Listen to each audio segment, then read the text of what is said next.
Oh, we're live. Hey, we are live. Wow, it feels weird. You miss 1 week and everything just feels out of whack. But it's in whack right now because it is Friday. I believe it's December the 12th, noonish Eastern. And although we were off for 1 week, and it was all, I take all the blame for us not being here last week. I had another thing I had to do, and just couldn't push it back or forth. So, but we're back, and we're better than ever.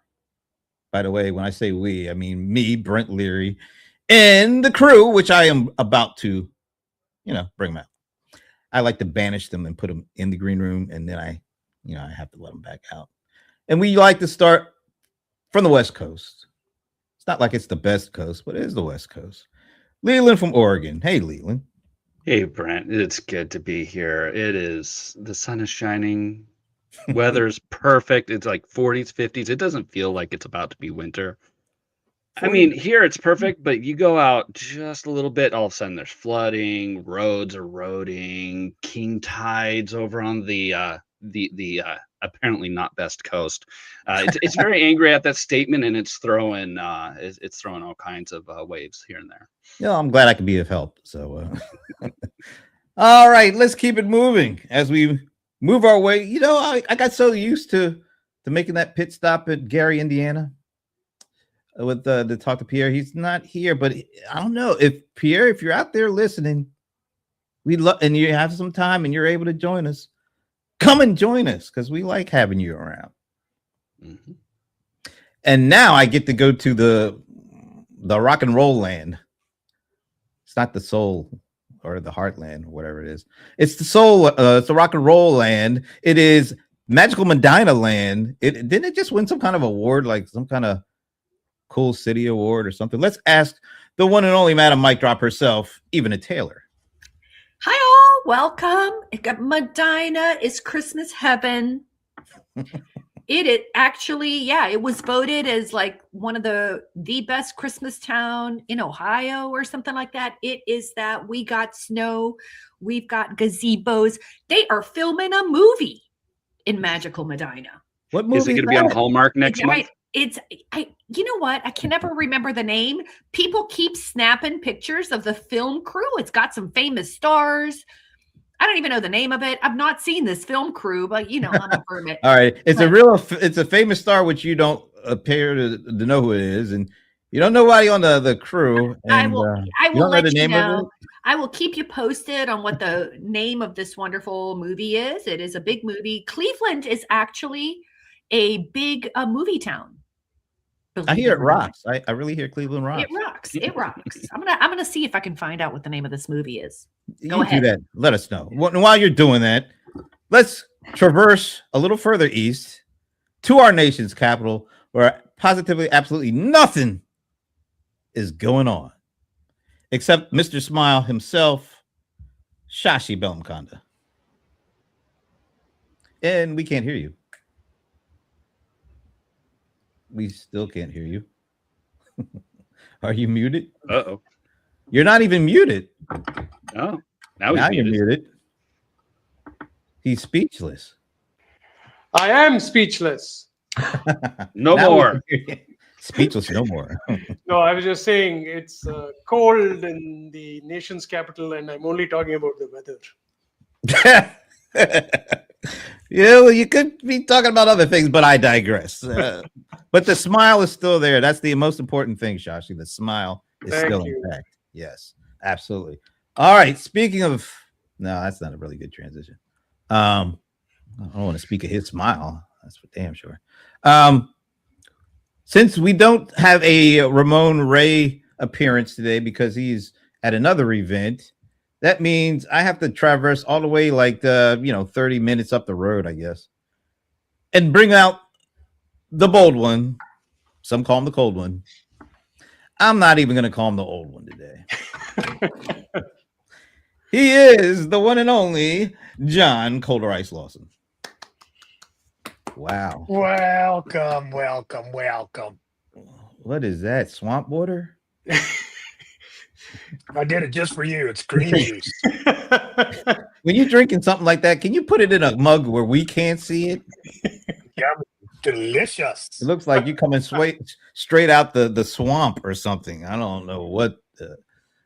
It looks bad, but it tastes fantastic. Honestly, Well, that really is all that matters. yeah, it really is it's a good smoothie. Oh, smoothie. Okay. All Smoothie right. juice, and I get it from what's it called? Aldi. It's a green. Oh, juice the from place Aldi. you guys keep telling me I need to go to. Because it's literally Oh, one yeah, like yeah. 7 minutes away from my house, and I've never ever been there before. Go visit. Go visit. Oh, okay. I'm all right. Yeah, because then you guys say the ice cream was good, something like that. That Everything chocolate is ice cream is crazy. It's all good. It's all good. It's all good. That's why they call it all D, right? It's Aldi. all right. You know, I know you guys missed something last week, like for the first time in almost a year. I didn't get a chance to ask you a very important question that I know you look forward to every week. So I apologize for not being able to be here last week to ask the question. I know John particularly really loves the question I ask every week. We finally got him to fess up that he really does. All right, so I got to say, in the past 2 weeks, then, although a lot has happened just this week, we don't even really have to. I don't even remember what happened last week because all the stuff that's happened this week. So I'll just maybe tick off a couple of items. Interest rates, 25 point decrease in interest rates. That's a pretty good thing. Unemployment, that's not necessarily going in the right direction. People will get a little worried about that. Stock market was up pretty good until Oracle came to town. And you know, everybody's still worried about that AI bubble, and they got even more worried because Oracle, how much debt they're taking on to finance their AI infrastructure, and people are just a little antsy about it. What else is there? I'm not even going to get into today's news where apparently some photographs from somewhere just were released. I'm not even going to talk about that. So, all that in mind, how you feeling about things this week? Who wants to go first? Wait a minute. Before we go first, I got to address Pilar here. What? Sir John Lawson. That's Sir, my VA. Sir. Oh, okay. So she gets paid to call you. All right. Now I'm okay about that. All right. I'll take it down a notch because I was really getting ready to explode on Pilar, who I absolutely do not know. But since she gets is paid the to call you best- sir, Best person in the world. Do not rail on her. do not mess with Pilar. Don't mess with Pilar. All right. I won't mess with Pilar. Pilar, Do you're not safe. mess with Pilar. You're But safe for now. she is Filipino. She's from the Philippines, and that's kind of part of the culture. So You call people I am, sir? Okay. All right. I'm her boss, and the way they speak and talk to their employers oftentimes are a little bit different than they are in the U.S. So, sir, for us feels very formal. For them, it's pretty normal and standard. So, Oh, you did a little rhyme thing there. For us, it's formal, but for them, it's normal. I like that. oh, I did it. Was that a bar drop? Good one. I think That's a even bar could drop that be a right bar there. drop? Even a connect? Wow. All right, good. All right, good. Oh my God! Please tell me she also works for you, Joy Williams. Because if she doesn't, I'm about to go off on her with that sir thing. Just saying. No, Joy is amazing e-commerce influencer. So no, Don't mess with Joy. no, you don't mess with Joy. Kidding me? I'm gonna have to mess That's my with girl, Joy. man. I'm gonna have to mess with Joy a little bit, but not right now. I'll choose my point because let's get to this week or 2 weeks in review thing. So who wants to be going first here? I know Ramon isn't here, but come on, somebody has something to talk about. Oh, I'll go. I mean, come on. Everything is you know. I can feel the Honestly, sarcasm. I'm feeling I'm feeling grateful this week. I'm in better health than I have been in a couple of weeks, and I feel good about that part. As far as the concerning the country Yes. and the state of things, everything's kind of really on the flake. It's like it only takes a little push, and all of a sudden we're over the cliff.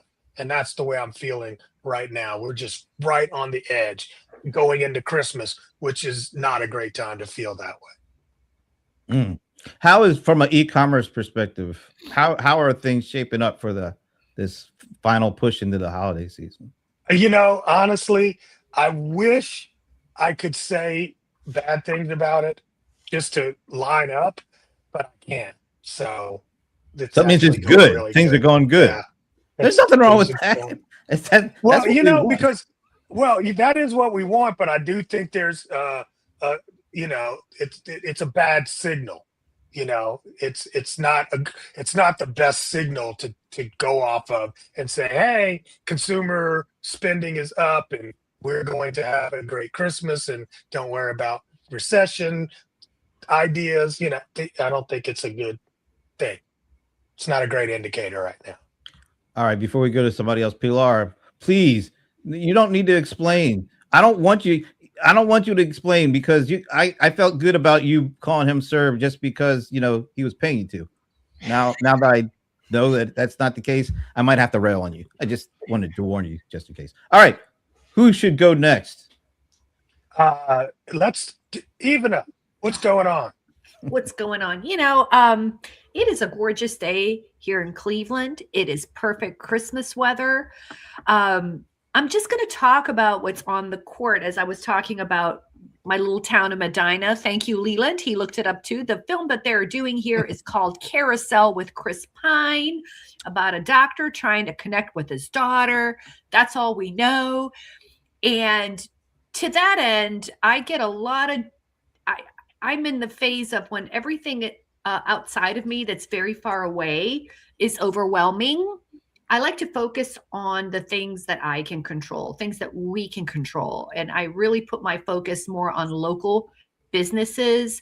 And as far as I can tell, our little town has opened up a handful of new businesses. Every day I drive past this brand new, privately owned boutique hotel is making progress. It is 25 degrees today, right now, this morning, and they are working on that hotel. There are men up there.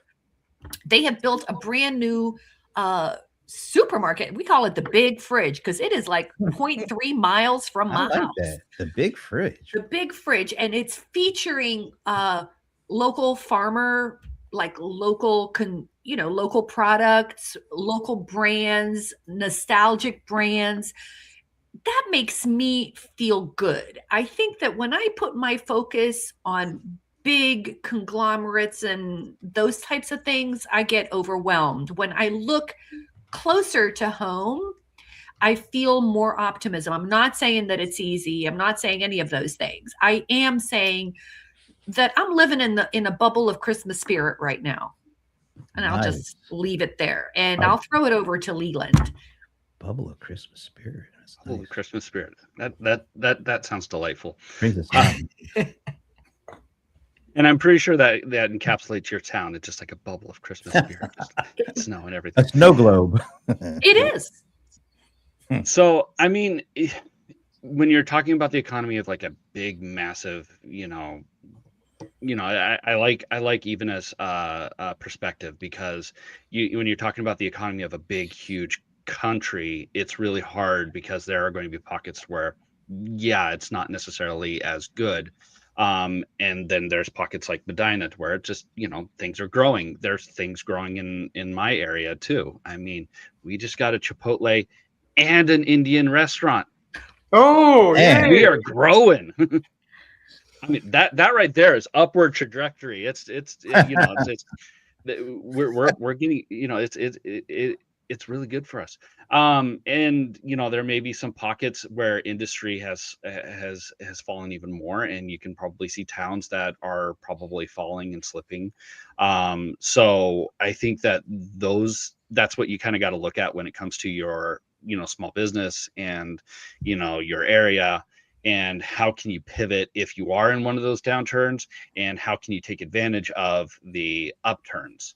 If you're in an area where you're seeing massive economic growth, well, how can I hate to use the word take advantage of, but it's the best thing to kind of describe, getting in on it and profiting off of it and growing your business. And then, yeah, that's what I see. But as a whole for the economy of America, it's like, yeah, we got a 25-point reduction, and that's good. I guess a good indicator. It's not, I mean, if the economy were like on the edge of recession, I seriously doubt that would have been released. So hopefully that's a good indicator that we're not. And I would say it massively depends on who's you're listening to, because I haven't been hearing a lot of doom and gloom myself. So if you're listening to potentially one side and they're saying it's all doom and gloom, maybe get a good overall view of both sides. I don't know. Shashi. Good. I've been like an ostrich the last 2 weeks, not worrying about the news, but I have something exciting to share, right? Like we hear vibe coding, we hear like, hey, AI will help you get productive. And I wanted to try that on my own. So I have a few blogs that are about 20 years old. So I'm taking this conversation in a different direction. So if a small business owner wants to publish content, usually it is like, you need a web developer and everything. But I find that if you use AI, you can actually style it much better. And that has been incredibly useful for me. But at the same time, right, like this is the positive thing of what I've been seeing. Whatever you say about the economy and which party is saying what, if you are above 45 and you lose your job, it's hell.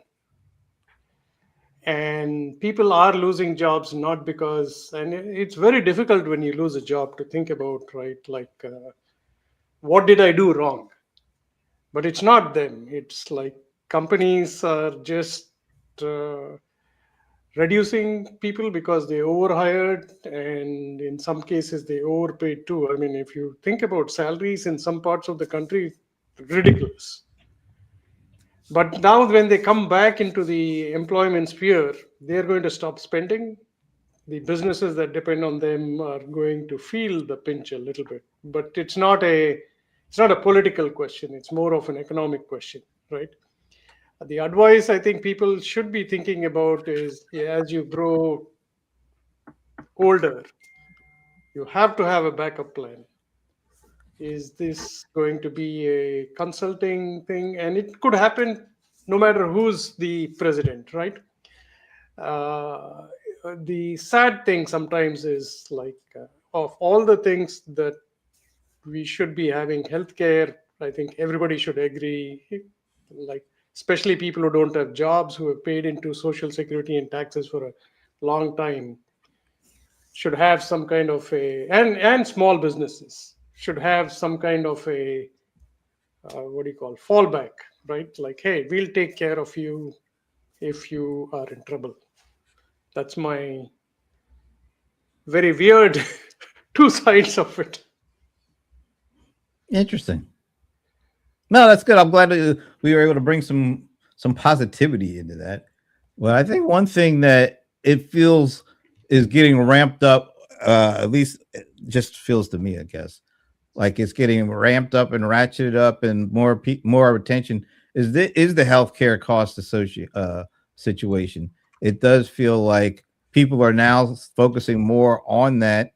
Maybe it's because there a lot more people have started getting what their bill is going to be starting January 1st. And some people can't afford it. Some people that I guess could afford it, some of their healthcare insurance companies are actually pulling out of the states they live in. So either way, you're getting disrupted, either because it's too expensive, or I guess the insurance companies don't like what's going on in a particular state and they just pull out of it. So I think you're seeing more and more focus on that, more and more personal stories of people getting those new bills. I mean, I got mine, and I don't even know how these credit things work, but the top line number before any kind of credits go on, mine is $1,200, a little over 1,200. That's just me, and I'm in relatively good shape. $1,200. Now my net monthly cost is like 530. I'm like, why are these prices so high? I mean, there's credits and there's the what the stuff is outside just the initial cost. $1,200 for a single dude. I mean, Is that per month? That's your no, per month. Wow. Matter of fact, oh yeah, but that sounds wrong. Nope, all that's right. That's right. It is right. Yeah. You're Oh my seeing that gosh. too? Yeah, you know what? I'm gonna have to do this. I took a screenshot of this sucker because I sent it to my sister. Like, do you believe this stuff? So let me see if I can grab that. Yep, there it is. And I'm going to download file so I can show it to you guys. So this is what my bill is looking like. Because I'm like, damn, if I'm getting this, I ain't the only one that's getting hit over the head with this stuff. All right, let me see if I can. So as you're seeing that, right, there is like what people really need, the basics: shelter, food, and medicine. And that should be something that people should not have to worry about. But that's why I'm really curious as to why are people. Well, it seems like it should be even more top of mind as we go through this whole affordability thing, because that seems to be the new word of the day, affordability. And there is no way in most people's minds that seeing your health care, sometimes it's not only doubling, it's actually tripling for folks. And it feels like they're starting to get a little bit more urgency on this. But even yesterday, they tried to pass 2 healthcare bills. I guess one driven by the Republicans, one driven by the Democrats. Of course, they both failed because they just don't seem to agree on this. And eventually, a lot of people are going to get hurt, either because they can't afford what they're getting, what's coming up for them, or they make the determination that we can't even afford health insurance. And so they just let it lapse because they have to take care of the other important things. I'm just stunned that we're in the richest country in the world and people are having to make choices like that. Do I pay my health insurance or do I eat? Or do my kids eat? And I still think, even though I'm feeling it's ratcheting it up, I still don't think it's doing enough to make people actually act on this, because there's no reason for us as a country to be in that kind of position. But there are alternatives. And like every downturn, what I find really fascinating is there are entrepreneurial doctors coming up. And it's creating this new industry of, are they calling it direct pay? There is a phrase for that, where doctors are creating partnerships. They're absolutely not taking insurance. They're creating collaborative partnerships with labs, with other doctors, and so on and so forth, where you can, for I think the average is about 100, 150 a month.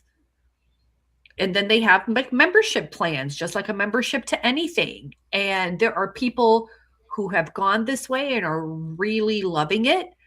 And this has kind of been going on for a while. Back in, oh my God, like 2010 or something like that, I had a client that was a medical billing company. They had a medical billing software. And I was astonished at the extra skills that doctors had to have, how hard they work to get paid. This was something that I didn't understand until I got involved with that client business. And I think this has been coming for a long time. And so just to keep the positive side of things up, I think that we are seeing a rise of a new kind of entrepreneur. The sad part about that is that there are lots of doctors who, have done enough. Right? Not everyone has that entrepreneurial bug or wiring, but I think that's something that I've seen more now than ever. All right, I'm going to show this now that I have it. It's going to cover our faces, but that's okay. All right. This is literally what I got. And as you said, so it's $1,284 a monthly. That's the top line.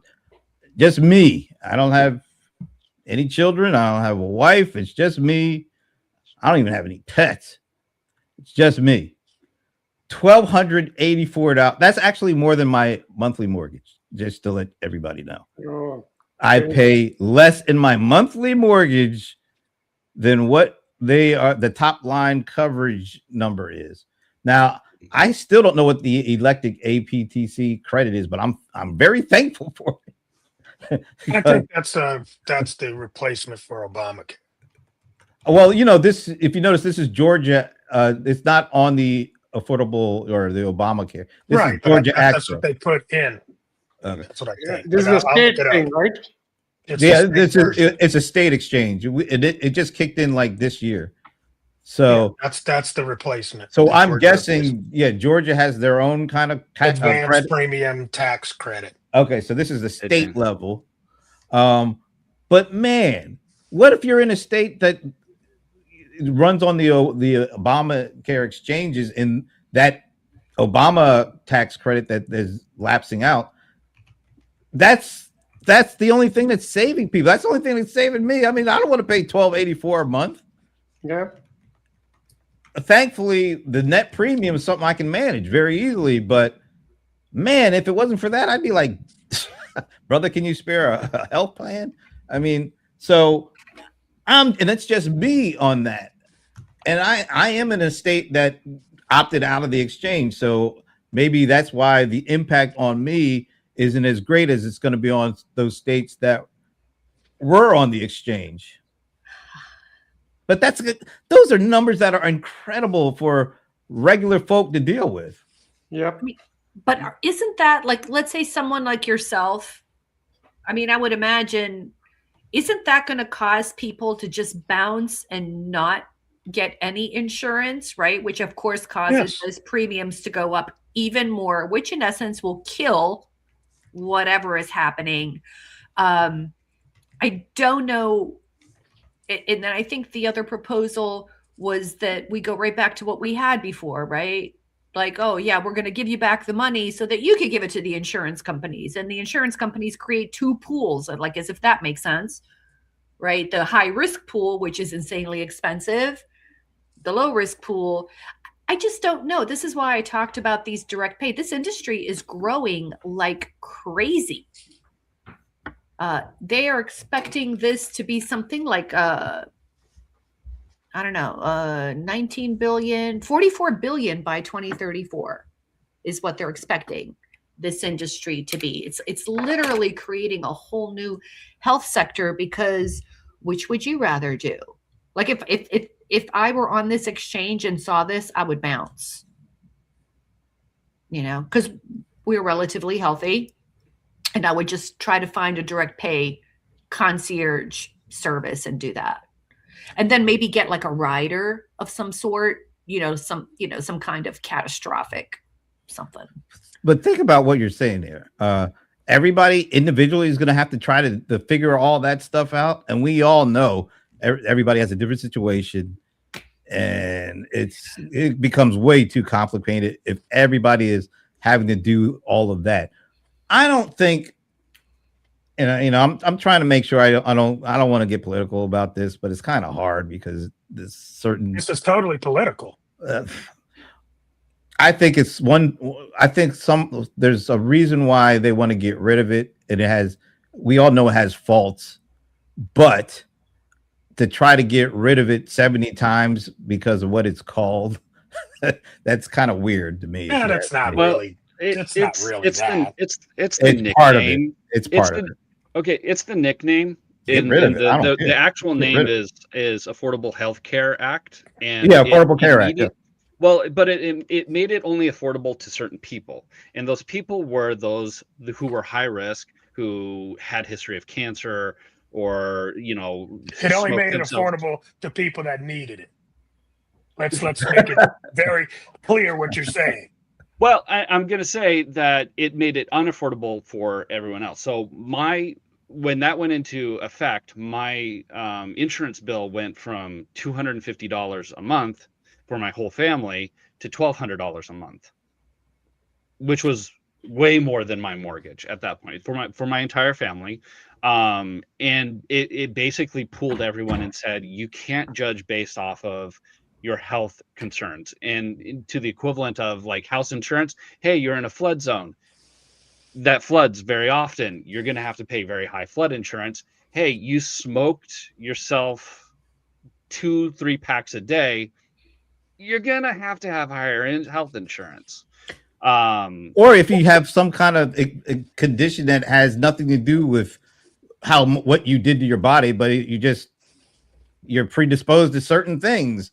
And back in the day, if you had a health insurance and all of a sudden you came up with some kind of condition, they drop you. One of the benefits of the Affordable Care Act is they couldn't do that anymore, which is why prices were going up, because they couldn't just let you go.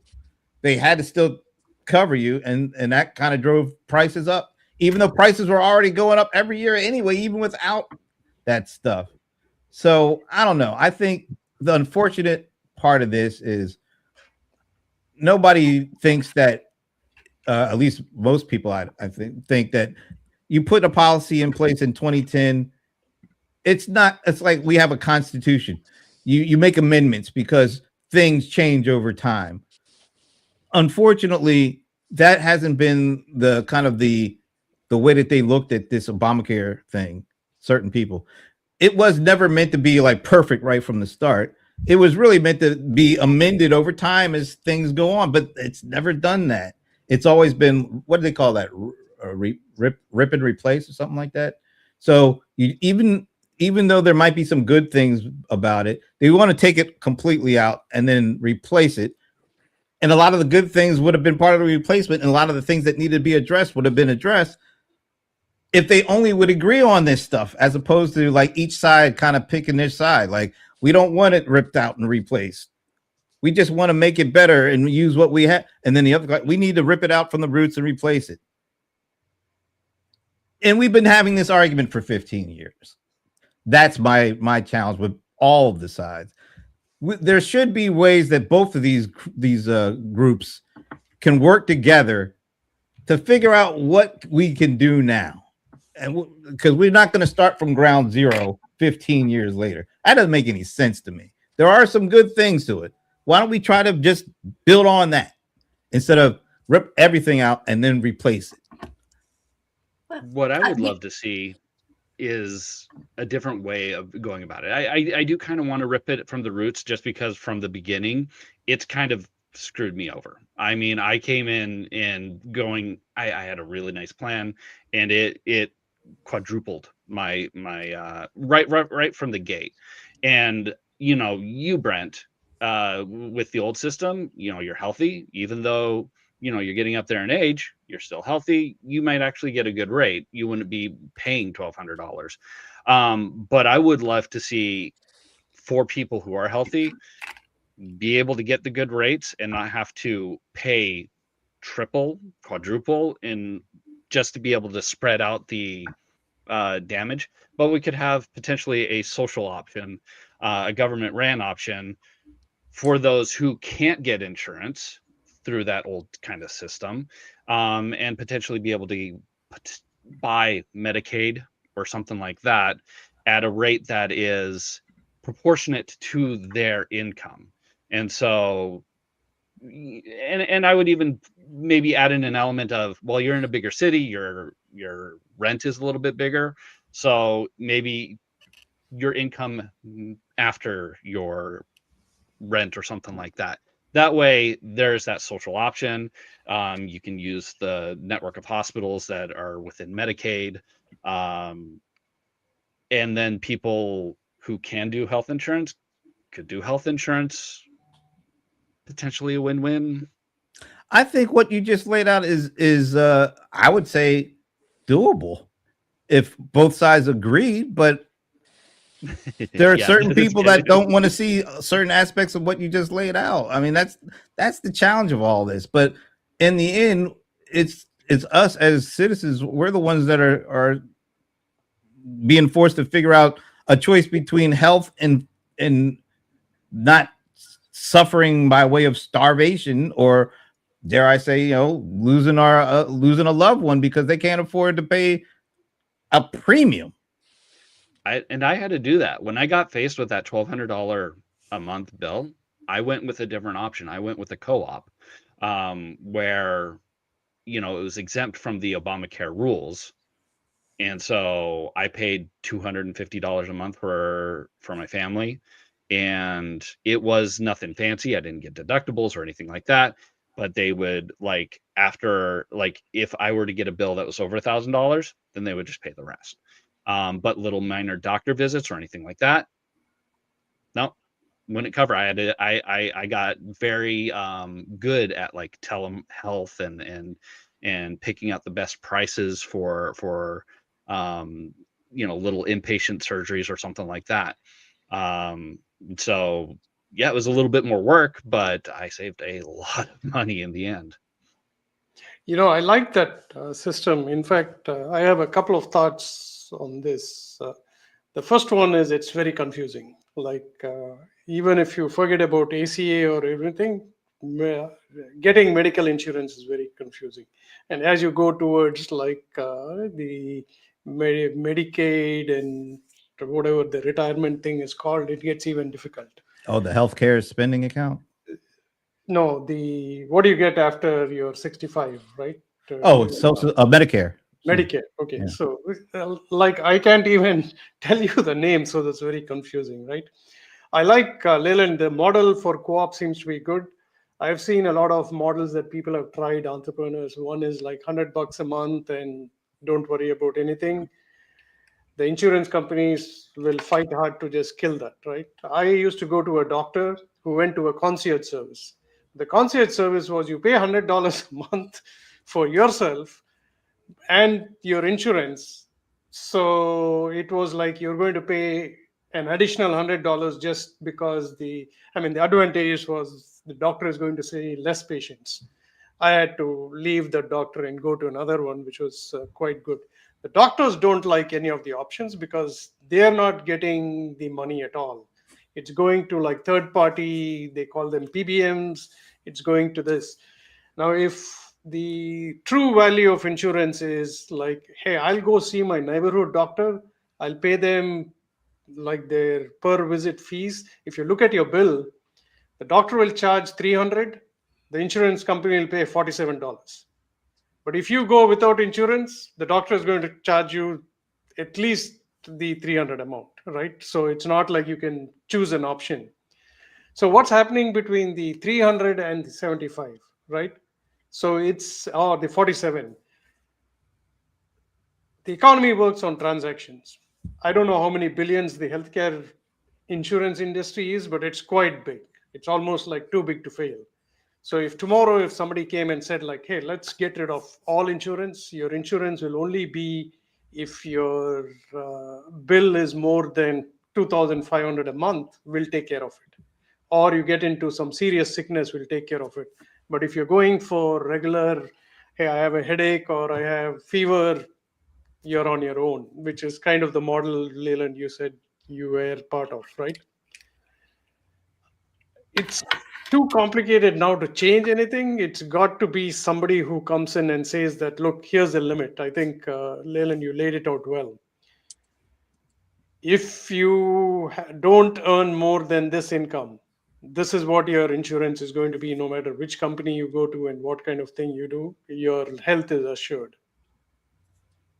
And there is no complicated Section A, Section B, Section C, COBRA, you have a job, you don't have a job. It should all be like a unified thing based on your economic situation. That's what I think. No other thoughts?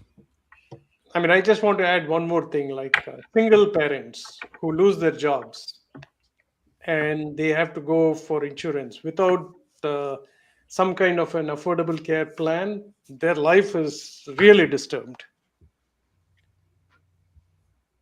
I will say in most cases, if you do lose your job, you can actually just get like Medicaid pretty easily. I guess it could depend on the state, but Yep. but usually it's like, well, I just lost my job. Oh, okay. Well, let's get you on it. Really? Because most of the times I hear people have to go to COBRA, and that's even more expensive than what they have through their companies. That has changed with ACA. Oh, it has? Leland is right. Like if you have no income, you go on Medicaid. Wow. I had If you have no idea. income. Mm-hmm. Yeah. if you're Again, broke. if you've lost your job, so It's not just if you lost your job. Well, so even you that's don't a just big lose deal. your job and suddenly get health care. So There would be so, people all kind of people with health care. so once again, Right now. why do you want to throw out everything if stuff like that is a good thing versus, all right, how do we strengthen the good things and get rid of the bad things? It just feels like there's no common sense going on because everybody's in their corners. And that's the sad thing. So Christmas season, in addition to like trying to buy gifts and stuff, you got to figure this stuff out, which I find really Jesus. ridiculous. But unfortunately, the people that make the decisions in this country, they don't seem to care. And I'm saying that on both sides. Which I mean, is, it is very they complicated. get premium health care. The health care that those congressmen and senators and anyone in government, whoo boy, do they get good health care. I think everyone should. One of the things I wish they would do is if you're going to serve in government, you have got to live at least 1 year, just like your least constituent, whatever that lifestyle is for the least bucket of constituents. That's where you got to live. or we get the same health care that they get. Well, that would be well. You know what? Something is occurring to me. I want to bring this back to small business and stuff like that. And I find this incredibly just incongruous and hypocritical. For whatever reason, we feel like we want to run the government as if it were a business. If that were the case, which it's not, but if that were the case, one of the things about this conversation that I'm always thinking about is what is one of the first things we tell every small business to do, right? Have a mission, do your core values, all that other kind of stuff. And our behavior shows, and I'm okay with either one. We just all need to decide, is healthcare a right or a privilege? If it's a right, and we don't want to see people dying in the streets or whatever that looks like, right? Like Shashi was saying, right? You living, health, and food, right? Shelter, health, and food. If that's the case, then work this thing out. Every country on the planet, every developed country on the planet seems to have figured it out. No other country on the planet says, hey, let's do what the US is doing. That is so awesome. Nobody says that. So we clearly feel that healthcare is a privilege, and we just don't want to say it because it's not nice. We don't want to say. We just think it's okay that some people die in the streets. Exactly. Just And- say that. Say that. That's what we're Just say doing. that. That's I mean, and all these other arguments about, well, my health care and I live good, so I ate right and I'm 21. That's you're basically saying I don't care about the other people. Let them, Well, eat there's a cake. lot of that. There's a Right. That's All really right. what it's all about. Marie That's what Antoinette over that's here. what our country's quote unquote corporate culture is. We don't, I mean, just like say that. We don't We care don't about care. other people. They don't care. And if that's People the don't case, care. then you have And to that's be why okay. we are where we are right now. Correct. Healthcare is about to run out, and America really doesn't care. If we cared about it, our politicians would do something. They don't do anything because we don't care. There's enough of us that don't care that allow them to sit in their little high horses and do what they do. No, y'all don't care. You don't care enough. Take responsibility for your government. The government is a reflection of you. It's not external to you. That's so ridiculous. We sit around and act like government is some other entity. No, it's a mirror of the way you feel and the way you act and the way you participate. You don't care. And this is what you get. We The think a last lot of word things is are important. okay. Participate, right? Go vote. Yeah, they don't want to participate. Go and vote. Go to meetings. Express your feelings, right? Or you can just run your business the way you want to run your business. You can run your business with your values. I just saw a video of some small business owner woman who has decided, I forget, Oak and Willow, or I forget what the name of it was. And this business is like 6 years old. And she said, I decided consciously to run my business as like a value-based business. And she's got rules around how people are paid and how they do bonuses and how they do healthcare. She's got these, like, how she set this thing up.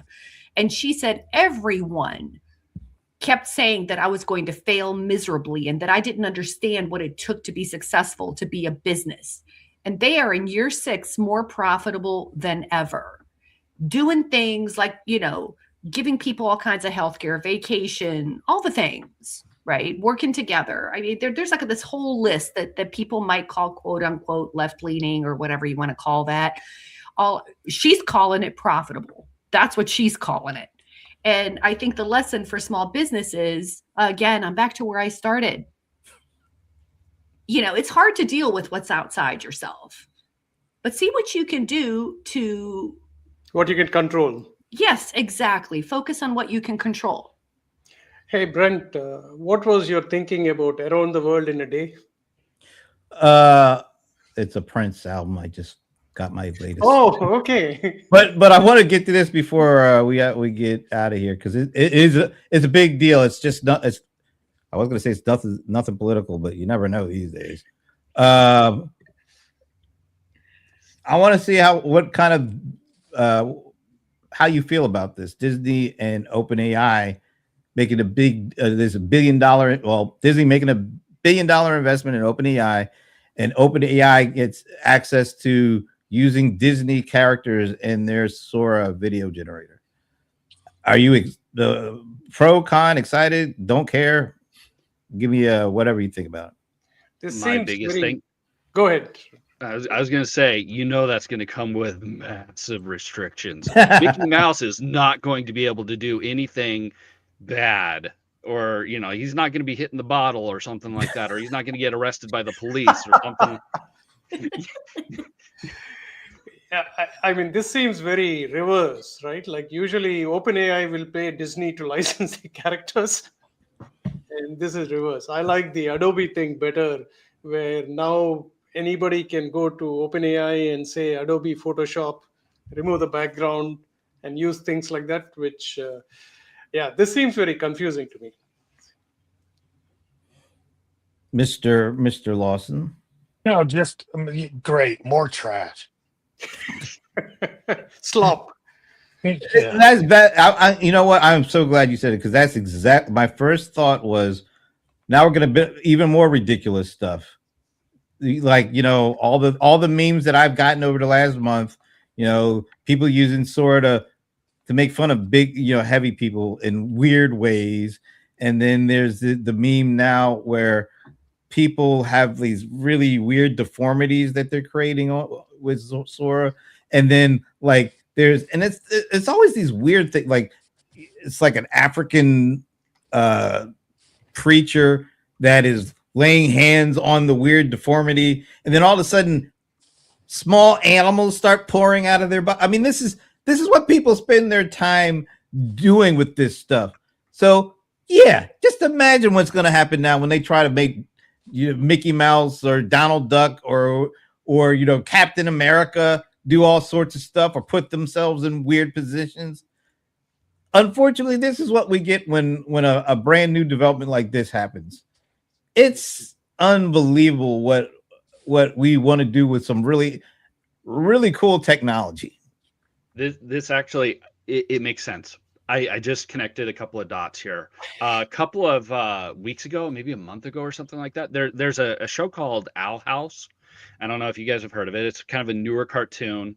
It's on Disney Plus, and the director of it just went on a tirade and said, "I'm done with Disney. I don't care about my show anymore. Steal it. I want you to steal it off of the internet. Don't support Disney. They are trash." And she went out and said that basically Disney is starting to go in the direction in which on Disney Plus, you can ask it for shows. You can prompt it and say, I want a show about X. I want a show about Y. And she got ticked off because, well, she's a director, a writer. It's going to be taking work away from her, real creators. And she got very upset about that. And Disney kind of still wanted this to be hush hush. And so my guess is that this is Disney play in investing in Sora to be able to utilize that technology in their Disney Plus plan to be able to let users create their own shows. And right now I just connected those dots, and so yeah. Once again, making me pay you to do your job. And like, we think it's great. What is wrong? Like, I'm so tired of paying people to do the job they're supposed to be doing for me. But people want to be able to make stuff with these characters in them. That's the whole. I mean,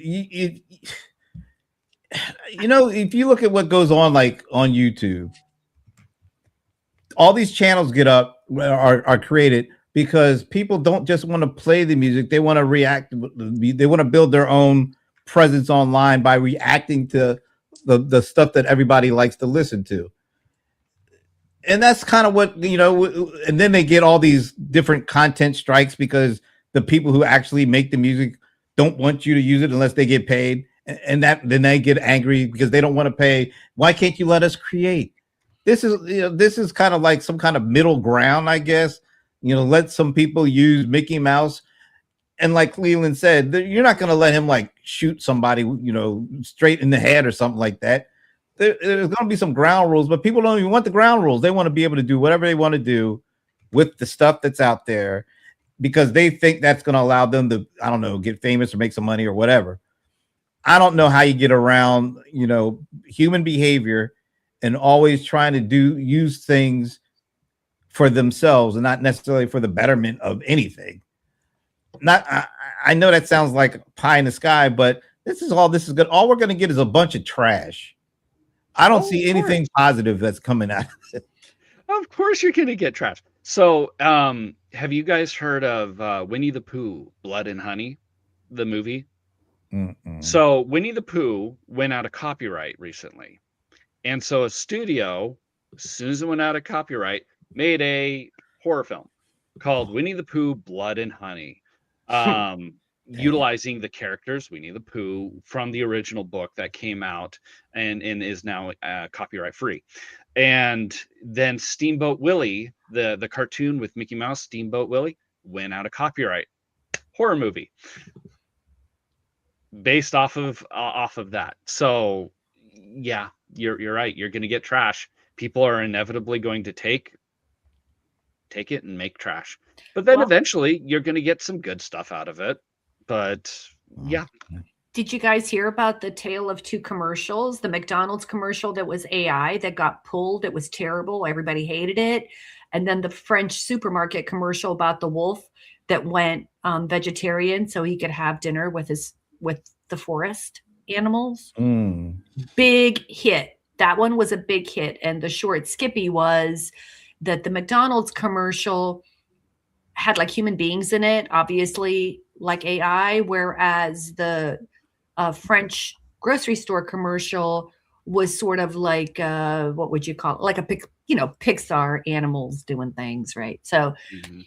it seemed like people really, and it was good storytelling. Mm. All right, we gotta Hey, get Amber. ready to. Yeah. Oh yeah. Yeah. Look who's here.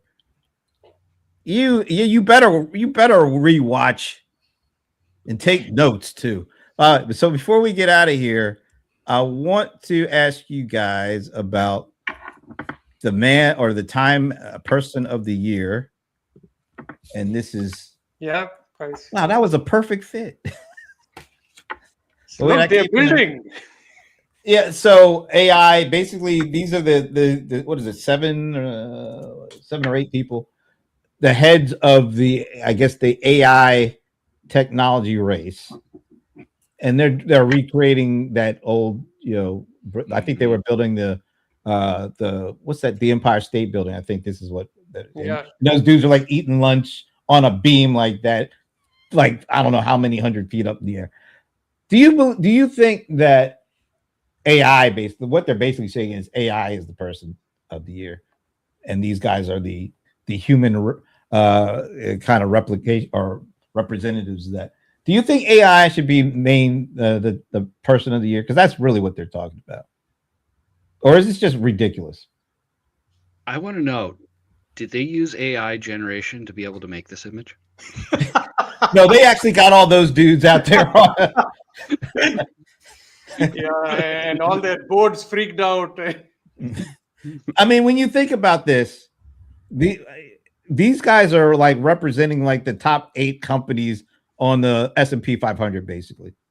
And if OpenAI was public, it probably wouldn't be from a market cap that big. But just stick with me. So these folks are they're basically saying the future of our whole economy kind of rides on these folks that represent those companies that are the ones leading the S&P 500.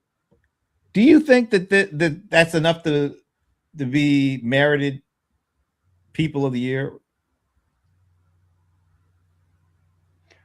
I guess because it is the biggest thing going on. I mean, it's like, how many times did we talk about AI in the last year? Easier to say, how many times did we not talk about it? Yeah. I mean, it is the big thing. It is the thing that is revolutionizing the world. So I would put it. It's like if you could make them the people of the year, then yeah, I guess. But to actually you don't say AI is the person of the year. That's like saying plutonium when it was discovered or whatever was person of the year, and it's like, no, it's an inanimate object. Yeah, I think it's the architects of AI that is the person of the year. So it's the people. It used to be person of the year, and it Yeah. still says person of the year. Yeah. And I see like 8 people up there. Well, I mean, it does say the architects of AI is the person of the year. So I mean, it is there. Yeah, they're stretching.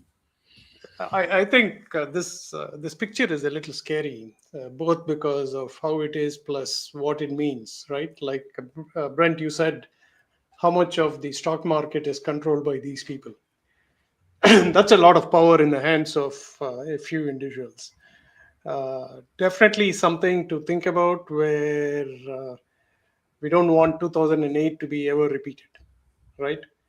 And when it becomes too big to fail, like it's going to cause a lot of problems, to unintended consequences to small businesses, the people who are not directly involved in any of these things.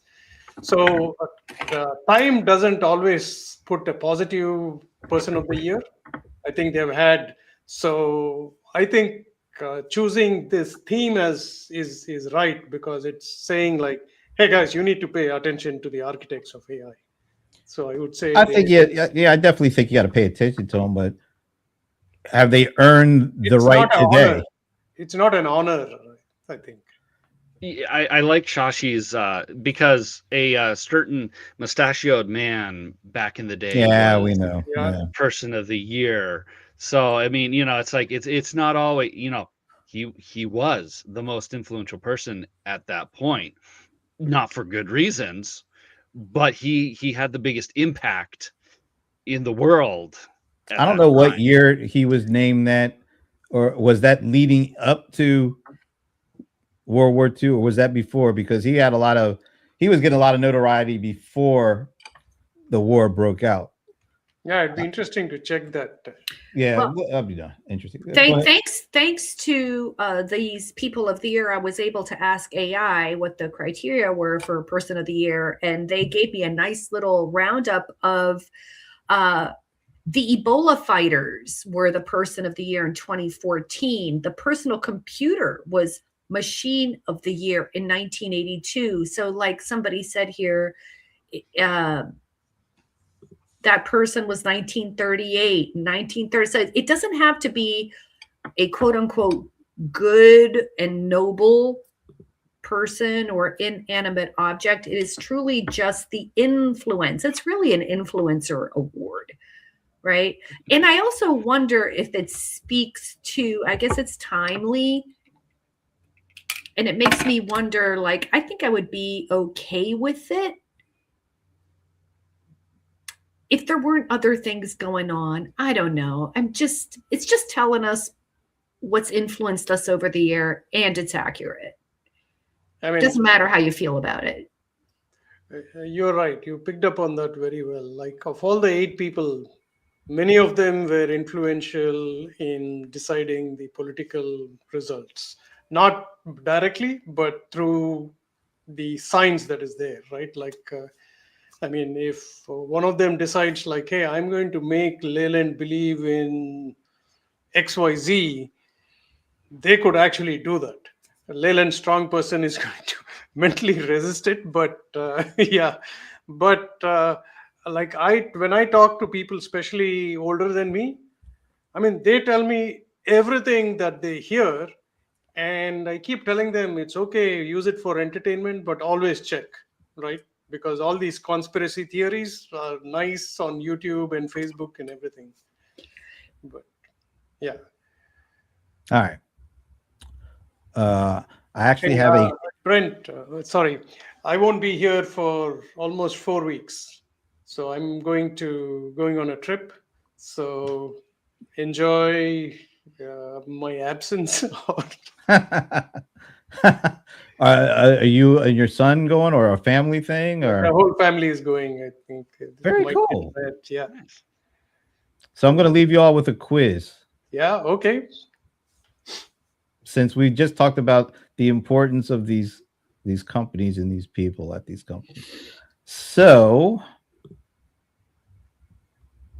the top hyperscalers, and then unless you watched something yesterday, you won't know what the answer to this is.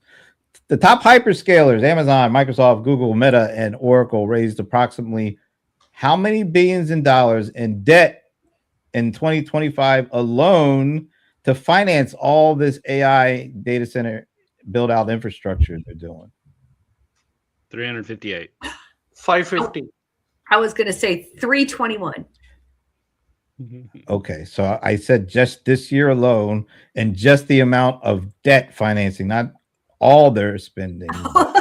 Well, you got $3 signs, and that tells me it's a 3-digit number. Yeah.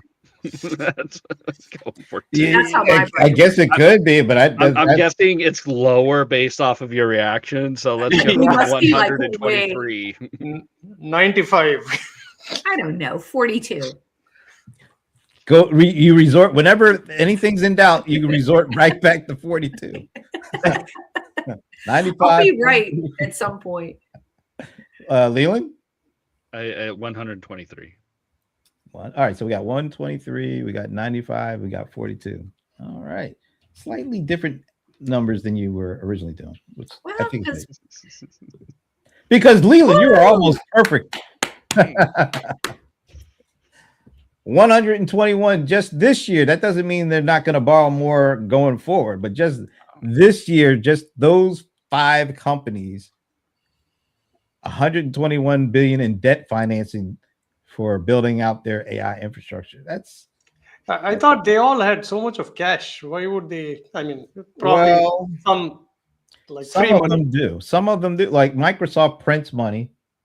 I think Google prints money. And when I say print, I mean 70 bucks, $70 billion in quarterly revenue and about $20 billion in quarterly earnings. So they can print money. And I think they use a little debt financing, but it's just a small percentage of the overall. Whereas the problem that Oracle has run into and has caused a little bit more chaos in the AI bubble talk is Oracle is, I think, maybe the only one of these groups that is getting a large percentage of the money that are investing in their AI infrastructure in debt financing, whereas the other companies are using their own earnings basically to build it out. But the fact that Oracle is doing debt financing and there's only a handful of companies that are really driving this AI investment further and further, when one of those 5 is doing something that's a little bit more risky than the others to build out, it causes all this talk that's going on around the AI bubble. So when Oracle came out with their earnings the other day, and it showed even more of a percentage of debt financing going into their build out, it caused all the havoc we're seeing the last couple of days in the stock market. Yeah. I asked Gemini this question. Gemini says 100 billion. I got mine for Gemini too. But it's all in how you ask the question. Yeah, that's true. Well, that's you know, kind of the way I scary asked the right there. question, and have you all used the Gemini on Chrome by any chance? Oh yeah. Yep. So it will read the screen and it'll say like, here's the answer to the question, but it takes a long time. So I can't answer the quiz question, and I don't also. I do it afterwards. So it said, hey, I can read the screen and this is what it says. So this is your the answer you got from them. Yeah, I think they were only talking about bonds. Yeah, Oracle put out like billions of dollars more. Yeah. And so yeah, so that's what's feeding into some of the uncertainty and chaos around the AI is, and I think it was you even that kind of pointed out a couple of weeks ago. All the money seems to be circular. It's like it goes from here to there to there to there, and then back here again. And as long as you're using your own money to do that, everybody's okay, because if you're using your own earnings, that means wow, they really believe in this stuff and they have the means to do it. But when you start borrowing money to build this stuff out, and we're talking about tens of billions of dollars that you are borrowing, then you become a little bit more suspicious as to, well, when are we going to get the payoff? When are you going to be able to, and then the other part of that is all the money and all the kind of stock market valuations of only a handful of these infrastructure companies are the ones you're seeing their valuations increase. And even the enterprise application vendors haven't been able to tell a story that says, well, yeah, we bought all this stuff and we put it into our applications, and because we are getting that, we're building all this stuff and people are giving us even more and more money. So they can't tell a story yet of how they're monetizing all this money they're pouring into this. Now it's going to come eventually. Well, it's going to come. And I think what we're going to see is there's going to be some really big winners, like kind of like a few really huge winners. And there's going to be a lot of more huge losers before everything kind of shakes out and becomes a much more steadier kind of situation. Here's my question, Brent. This is the part I truly don't understand. That's why I'm asking it, right? Okay, so these guys are all making these investments and they're building data centers and all this stuff. And I've heard that those 8 companies in the S&P 500 have very different outlooks, right? Then if they separate those 8, and then you have the 492, that these are like 2 different markets, completely different markets. Yeah. And the part that I don't understand is, by virtue of them building these data centers and things, these investments that they're making, is that automatically flowing to us users, to the mainstream? Is that like automatically happening? Right? No, not automatically. I mean, Because I'm asking, because when we had the .com bubble, right? They were promoting all this stuff, but like the chain was broken, right? You have to have the mainstream adopt that technology. Do you understand where my question is? I'm not sure. yeah, no, let's put it like this. Back when in the late 90s, early 2000s, when the internet was all the rage and everybody was getting online, all that stuff, and you had companies like Cisco and WorldCom that were funneling big money into building out these pipes like under the ocean, the oceanic, from continent to continent build. And everybody, when they first announced it, they're like, oh, this is going to be great. They're going to make so much money. I invested a couple of hundred.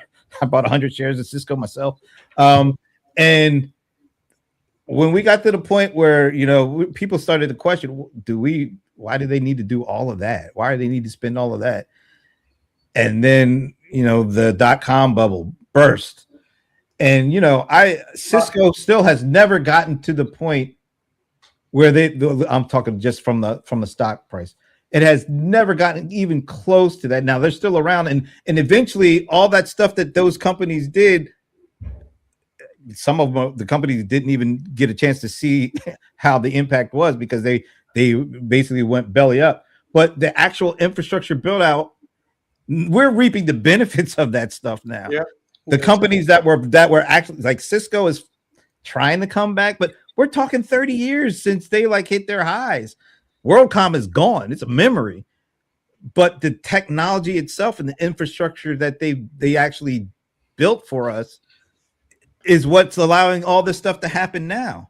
Now, there's going to be some companies that are doing the exact same thing from the AI perspective, that are putting tens of hundreds of billions of dollars into these data center and infrastructure build outs.